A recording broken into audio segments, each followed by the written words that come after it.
Jesus in a money, Ranky and Sodatu, Otoni Sagabu, Peninsula to Jesus in a money, Ranky and Sodatu, Otoni Sagabu, Peninsula to Otoni Sagabu, yes in a Yatu, Otoni Sagabu, yes in a Yatu.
Yesus galanna ta'u gooftichaaf galanna ta'u waaw hin sodaatina sodaan kan seexanaati ani ergamaa wangeelaa Shumin jedhama egaa bara kana keessatti waaqayyo na dibee kallattii adda addaatiin hojii waaqayyo waaqa jiraata kana hojjechaatan jira egaa ka sagalee waaqayyo gaafa dubbatu eenyumtuyyuu hojjetaa hojii waaqayyo ta'uu yoo fedhe jedha hojii ba'eessa hundumarra caalu hawwa jedha egaa anuyyuu akka kana ta'uu barbaadee miti gooftaa ganas beekuudhaaf yookaan isa barbaadee isa argadhee osoo hin taane isatu na barbaadee na argate akkuma na argate immoo isinis barbaadee na argatu egaa ani bulees keessan ergamaan wangeelaa Shumin guyyaa har'aa kana immoo karaa toora yuutuubiitiin egaa isin gammachiisuudhaaf caala dhumatti gara fuulduraatti akka isin adeemtaniif ulfina waaqayyoo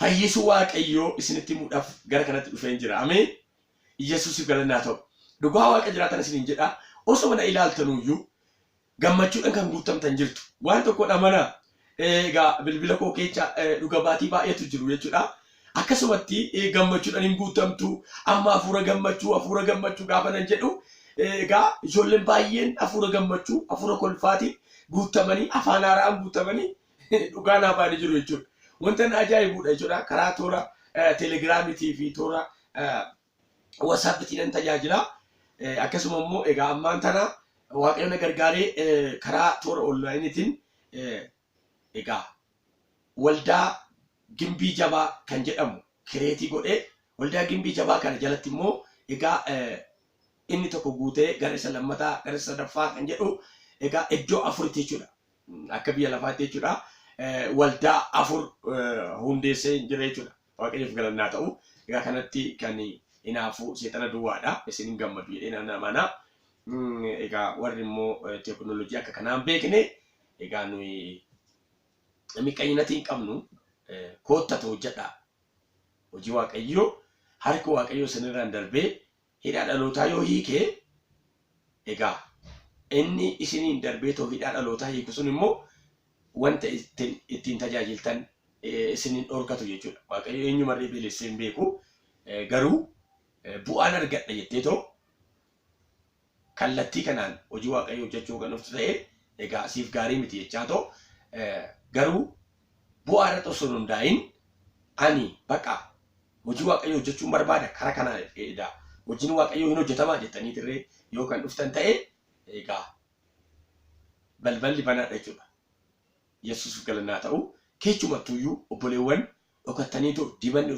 isinirra jiru harka waaqayyoo isin keechan darbee osoo jechaa jiru egaa wanti isin dubbattan lafa bu'uu dideetoo bakka isin dubbatta sanitti waaqayyoo kan hojjetu yoo kan ta'u ta'e kootatoo tajaajila gaafsan waaqayyoo hidhaa keechan egaa kan hiike hidhaa dhalootatis immoo hiikuudhaaf isin keechan darbee hojjechuu barbaada jechuudha. Hidhaa koo kukkutee raawwatee akkanan immoo hidhaa namoota baay'ee hiikuuf waaqayyoo akka kanatti na dibeetoo ganna lakkisee jechuudha. Dhugaatti hundaa'eetan isiniin jedha.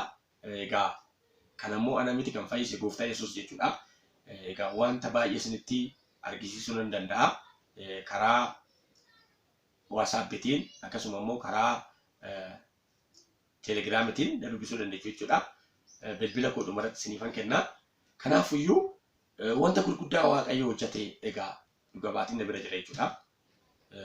Saba Ortodoksii keechaa, saba Musliimaa keechaa, garaa isaanii keechaa bofa akkasuma immoo luka isaanii kan muramuudhaaf egaa diin irratti karoorse bishaan irratti kadhadhee bishaan irratti naqaadheen wanta akka elektiriikii wayii nuti darbee battalumatti akkasuma fayyinni irratti dhaga'ame kana boodatti bultee ganama yoo kaatu lukni ishii akkuma luka kaanii ta'e jechuudha. Lukni gurraachi jechuudha. Sooftii irratti kadhachuudhaan sooftiin hidhaa namoota baay'ee egaa hiikee jira jechuudha. Maaliif sooftii irratti sagaleen baase malee sooftiin ofii isaatii kan fayyisu miti jechuudha. Kanaafiyyuu aniif isin immoo sooftii saniin caalla. Kanaafiyyuu namoota baay'eedhaaf fayyina ta'uutu nu barbaachisa. Egaa kanaafanii isin jechuu barbaada.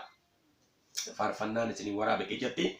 Egaa ani faarfataa miti, hundi faarfataa miti, hundi immoo lallabaa miti, hundi immoo kennaa warra dhukkubsatan fayyisuu qaba miti. Egaa hundi raajii dubbata miti jechuudha. Kanaafuu hundi keenya iyyuu kennaa qabna. Kennaa keenya immoo beekuun ni barbaachisa. Egaa caalatti immoo wanta jireenya keenya keessan mul'achaa adeemu guyyaadhaa gara guyyaatitti egaa nu immoo wanta waaqayyotti tolu qorree bira ga'uudhaaf guyyaadhaa gara guyyaatti gara waaqayyoon beekutti guddachuudhaaf guyyaadhaa gara guyyaatti egaa dhama'uutu nuuf ta'a jechuudha. Macaafnis kan nuun jedhu isa kana waan ta'eef. Egaa hanga ammaa tanaayyuu isinuu waan tokko akkanaan jettan nan beekaa waa'ee isaa nutti himuu dhufeerree kan jettanii egaa tokko tokko jiraachuu dandeessu. Ani waa'ee koo yeroo itti odeessu illee qabu. Waa'ee koo osoo odeesseerree waa'een koo wanti gaariin hin jiru jechuudha.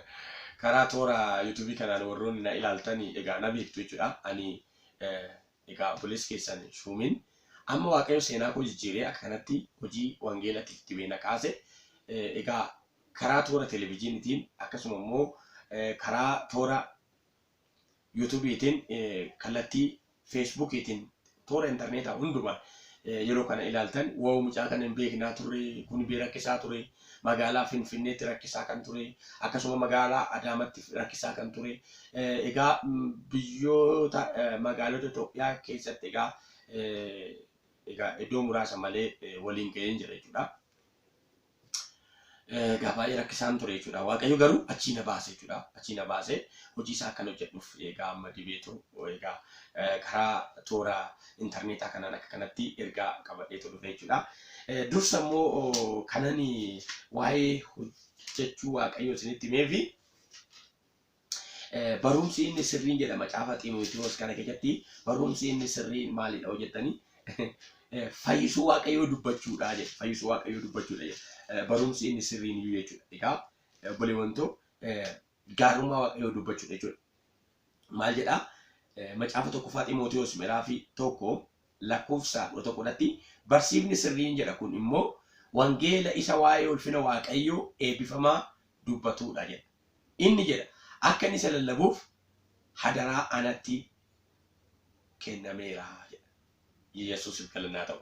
Egaa kanaafiyyuu isa hojjatee isa nakeechan darbee too hidhaa dhalootaa hiike kana kanan isinitti himeef egaa isinis immoo dhugaa kana beektanii tokkoffaa warri gooftaa Yesuus beektan caala dhumatti gooftaa Yesuus amanamtanii hojii isaa akka hojjettaniif innis immoo ulfina isaa akka isinirraa mul'isuuf hin barbaade jechuudha. Maaliif hojjettan ergaa tokko kicha kun darbataa macaafa keessatti namni dhufaatii Kiristoos Yesuus dhimmee eeggatu kennaan hafuuraa tokko reessa isatti hir'atu jedha. Faarfachuu dandeessaa, akkasuma lallabuu dandeessaa, akkasuma immoo kennaa warra dhukkubsatan fayyisuu qabaachuu dandeessaa, akkasuma egaa kennoota waaqayyoo waldootaaf kenne kana hundumaayyuu argachuu dandeessa jechuudha. Garuuyyuu immiteetoo eeggachuun hojii isaa hojjechuudhaaf immiteetoo amanamummaadhaan deddeebi'uun si barbaachisa jechuudha. Kanaaf gooftaan keenya Yesuus Kiristoos gaafa gara biyya lafaa kanatti waaqayyo waaqa abbaa biraa ergamee dhufu namoota jallina isaaniitirraa deebisuudhaaf jedha. Namoota jallina isaaniitirraa deebisuudhaaf jedha.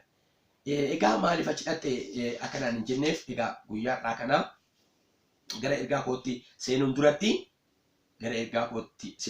dhumarra isiniifan kadhadhaa. Hojii ergamootaa midhaaf 21 lakkoofsa 19 irratti maal jedha seetanii Phaawulos erga nagaa isaan gaafatee booddee waan waaqayyo warra saba isaa hin ta'in gidduutti hojii isaa keessan raawwate tokkoon tarree galchee isaanitti odeesse. Lakkoofsa 20 irratti yommus warri kana dhagaan waaqayyoof huquba dhiyeessan. Waaqayyoof maal godhanii huquba dhiyeessan jedha. Har'a kana isinitti himeef waaqayyoof huquba akka isin dhiyeessitaniif, waaqayyoof huquba, waaqayyoof galata akka isin dhiyeessitaniif.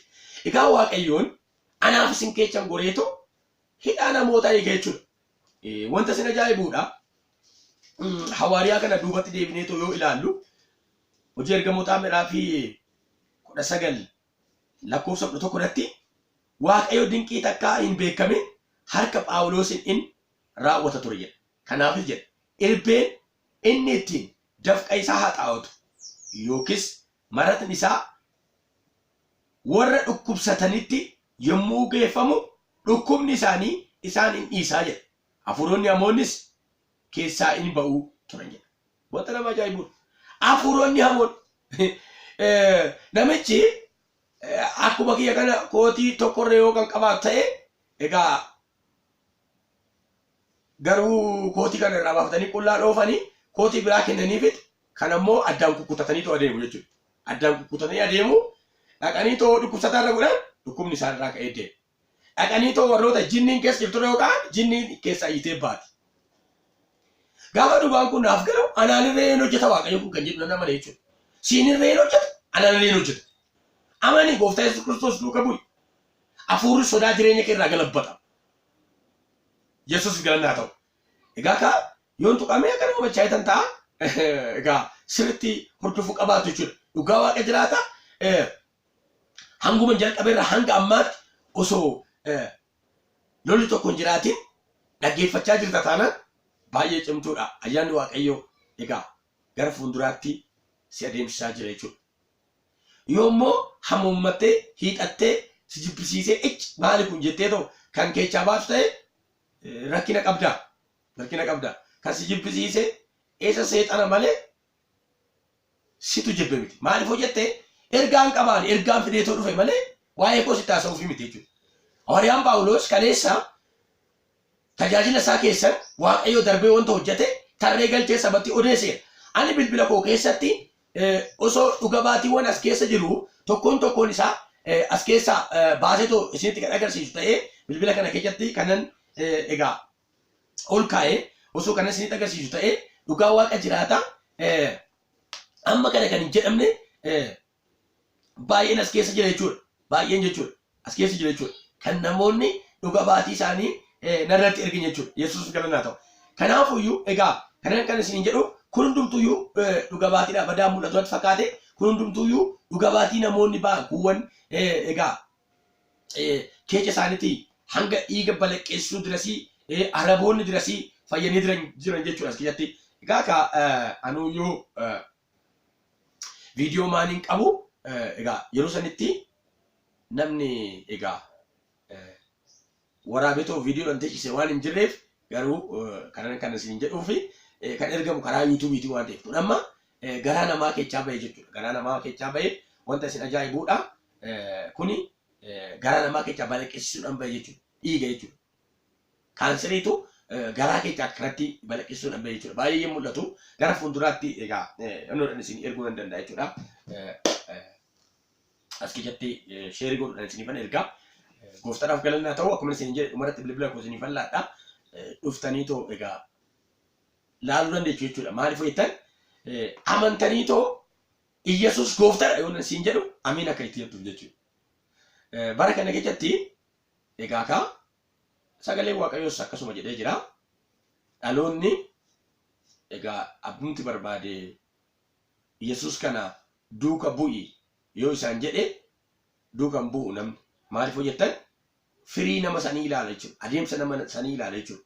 Namni suni Yesuusin duuka bu'u jecha achi deemee sobaan oduun taane odeessaa sodaachaa kan deemu yoo kan ta'e dhaloonni nama san egaa hin dhaga'an jechuudha.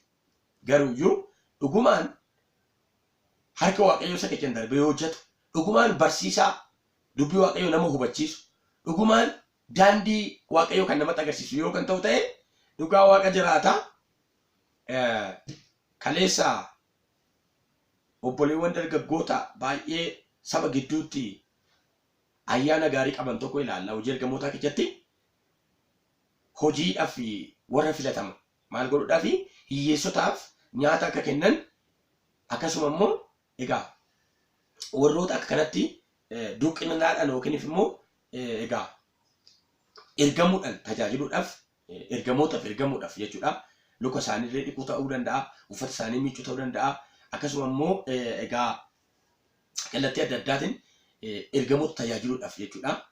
Gargaartota ergamoota ta'anii akka kennu fakkeenyaaf Museedhaaf Iyyaasuun akkasuma immoo Eeliyaasiif immoo Eelsan akkasuma immoo Eelsadhaaf Gi'aaz akkuma miila isaa jala deemee ta'u isaan gargaaraa ture. Jaroonni kun akka isaan gargaaraniif hawaariyaatonni warra hafuurri gaariin ayyaanni Waaqayyoo isaanirra jiru filatamanii saba keessa ba'anii gaafa xiqqoo turan garuu isaan warra riivaayivaalii abidda fudhatanii too ka'an ta'an.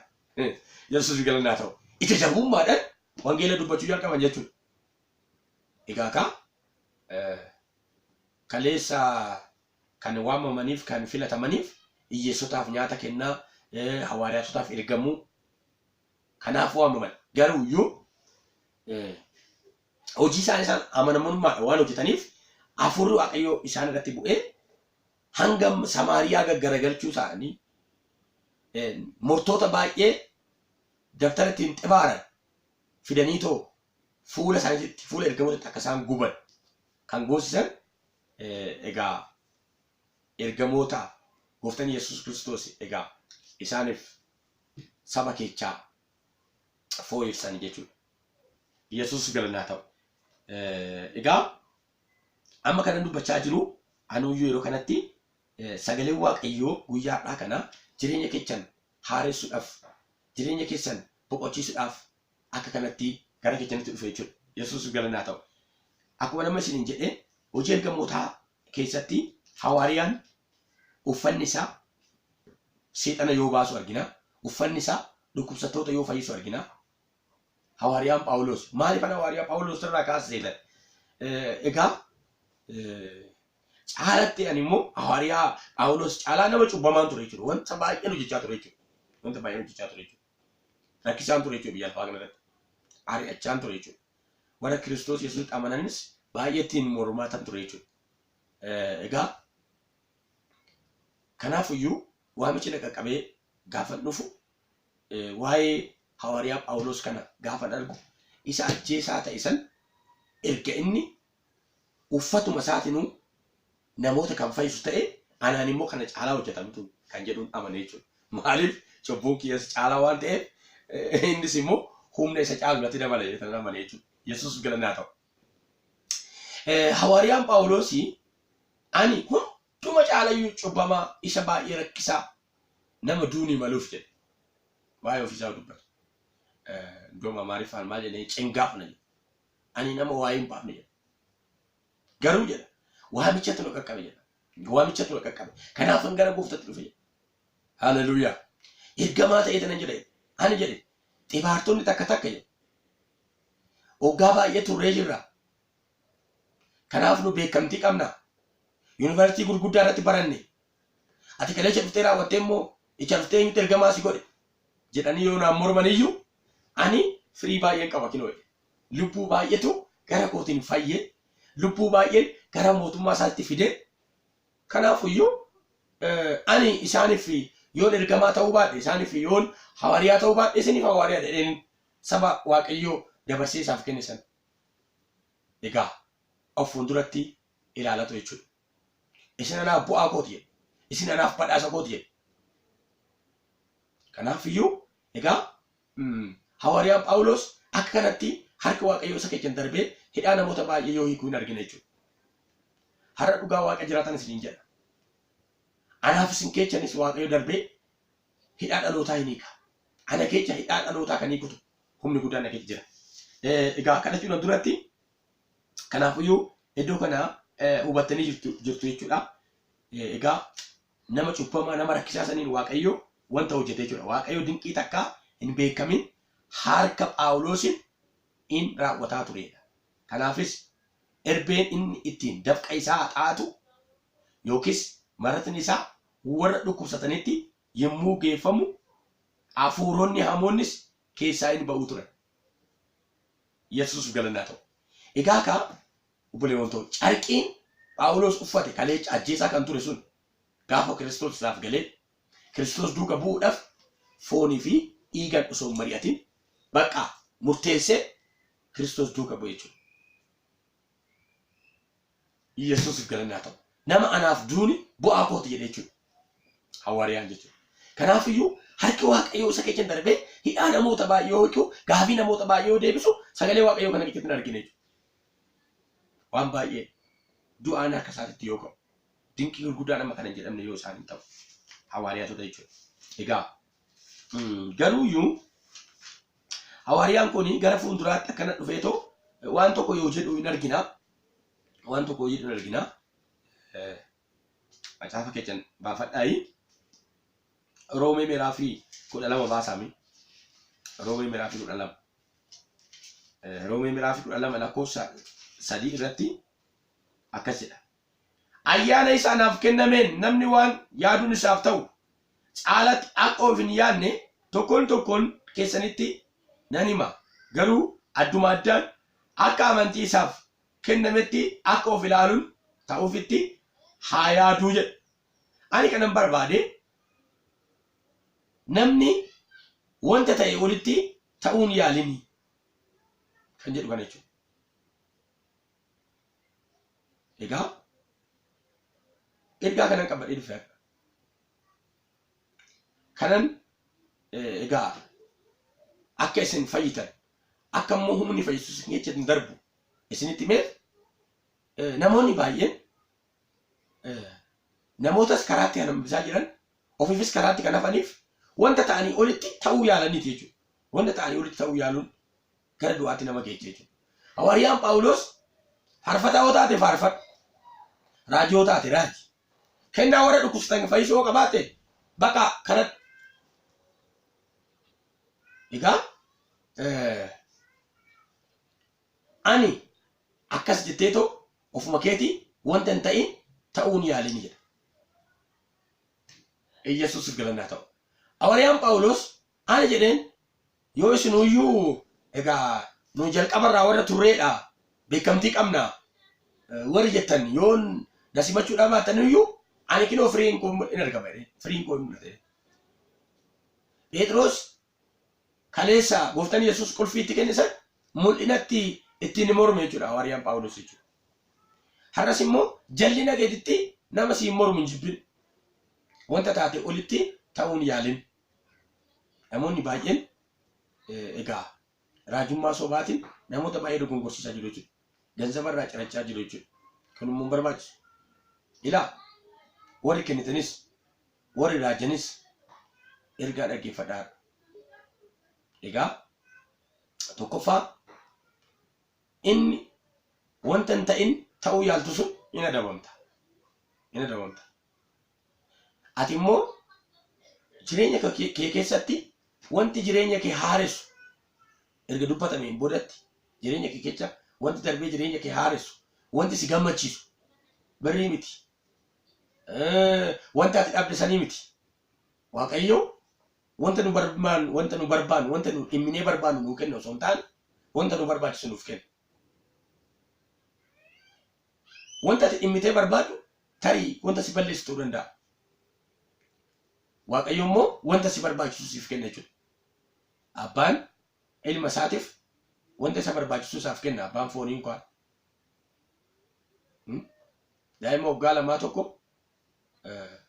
ol fuudhanii too lafee afaan isaatti hin ushaalan. Foon lafee qabu ittiin kennan. Maaliif iseelisee ajjeesa jechuudha. Akkasuma gooftaan keenya irree wanta nu barbaachisu beeka jechuudha. Wanta ati barbaaddu sun taane eeyyan wanta si barbaachisu siif kenna. Gowwoonni garuu warri karaa wangeelatiin bu'aa argachuu barbaadan hawwii mataa keetii wanta ati barbaaddu sitti himuudhaan eebba kee nyaachuu danda'u. Hin gowwoomin. Dhugaa Waaqa jiraata siin jedha guyyaadhaa kanarraa jalqabdee gorsa kana fudhatteetu jijjiiramni guddaan jireenya kee hin qabata. Yesuus galannaa ta'u. Maal jedhaa? Ayyaana isaanaaf kennameen namni waan yaaduun isaaf ta'u caalatti akka of hin yaadne tokkoon keessanitti nan hima. Garuu adduma addaan akka amantii isaaf kennametti akka of ilaaluun ta'uufitti haa yaadu jedha.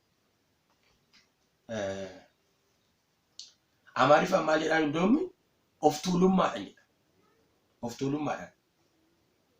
Of tuulummaadhaan wanta ta'e olitti ta'uun yaalin jedha. Kun namoota baay'ee jalaa dhokatee jira. Kanaafuu yoo bulee wantoo egaa kennaa qabna hundi keenya jechuudha. Kennaan nuuf kenname yoo kennaa tokko kan ta'u ta'e isa sanii naa tajaajilu. Kennaa sanii naa tajaajilu. Nama tokkotti meetii 5,000 kennama. Nama tokkotti immoo meetii 2,000 kennama. Nama tokkotti immoo meetii 1,000 kennama. Kanaafuyyuu inni 5,000 itti kenname sun 5,000 buufate. Inni 2,000 itti kenname sun 2,000 buufate. Qexxee nama 5,000 itti kenname san hin buufate. Wanta ta'e egaa gooftaan keenya yoo fakkeenya dubbatu hin argine jechuudha. Egaa inni 1,000 itti kenname yaa awwaaluyyuu malee isaan lamaan sun bu'aa guddaa argatanii jiru jechuudha. Nama wannuma itti kennametu isarraa barbaadama malee wanta itti kennameen caalatti kan isarraa barbaadamu miti. Kennaa hafuuraa Waaqayyo sii kenne keessa barsiisuu yoo ta'e amanamummaadhaan barsiisi. Osuma ati barsiistu Waaqayyo hidhaa sabaa hiika. Kennaa raajii yoo ta'e dhugumaan wanta Waaqayyo sitti mul'ise biyyaaf nama dhuunfatiif kallattii Waaqayyo sitti dubbateen sanii sirriitti sanuu adda baafadhu ta'u. Akka Museen yoo na amanuu baatan maalan godharee jedhee ta'u Waaqayyoon gaafatee Waaqayyoonnis immoo milikkita gurguddaa isaaf kenne sanitti akkasitti Waaqayyo irraa axxaarra'ii ta'u dubbadhu. Egaa Waaqayyo guyyaa kana wanta na ergeef qaba jechuudha. Guyyaadhaa kana wanta taatee olitti ta'uun yaaliin kan jedhudha jechuudha ergaan koo. Wanta taatee olitti ta'uun yaaliin.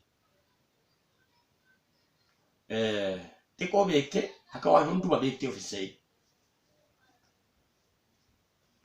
Raajummaan wanti tokko sitti mul'ate akkuma waan hundi sitti mul'ate hin ta'in.